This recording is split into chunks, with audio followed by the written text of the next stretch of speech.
basically, the Scottish Parliament was set up as the Scottish executive of Westminster. And that makes it directly answerable to Westminster. So one way out of that absolutely is a plebiscite election. And I didn't really expect her to say that's what will happen, but she has. So it's better than I thought. But it's a huge missed opportunity because she came in with the claim of right. And that has been accepted now in Westminster in three major votes. In 1989, the principle of the sovereignty of the Scottish people was accepted. In 2012, it was voted on. And in 2018, it was voted on. Now, the Scottish Constitutional Convention that put forward this notion that the people of Scotland are sovereign as something distinct from what applies in England didn't have any legal force. And they didn't pluck it out of the air. They didn't say, what a good idea. Let's say the people of Scotland are sovereign and see what people think of it.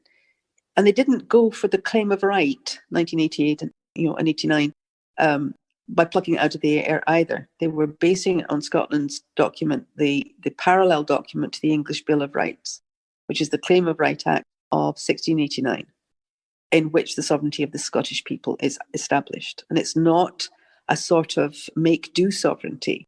It's not one that says, well, if the people really want something, and we can show they want that, then they can have it. It's a very robust sovereignty. It's a sovereignty that limits government, and it's a sovereignty that says the people are the final authority in Scotland. And it's something that's been deliberately hidden and misrepresented for a long time. And she had an opportunity today, and she did mention it, just to go for it, to say, you will remember Lord Cooper's obiter, which has been repeated to this Parliament and multiple times, where he says that the principle of the absolute sovereignty of Parliament is a distinctly English principle with no equivalent in Scottish constitutional law. I'd have liked to hear her ask, what is Scottish constitutional law? What was he referring to? You don't have constitutional law without a constitution. And if the Scottish constitution makes the people sovereign, and it doesn't do that in England, then we need to know what our constitution does say.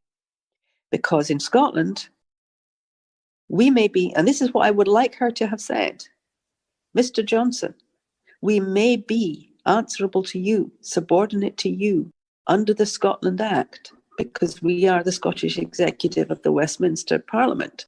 But you, in Scotland, are legally answerable to the people of Scotland, and they are in authority over you.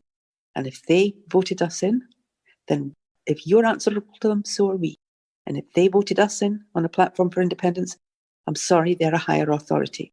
And if the Supreme Court has accepted parliamentary sovereignty, and this is really important, it does not have the competence to decide whether the people of Scotland are a higher authority or the Parliament is a higher authority, because they've already, as set up by Westminster, acknowledged parliamentary sovereignty.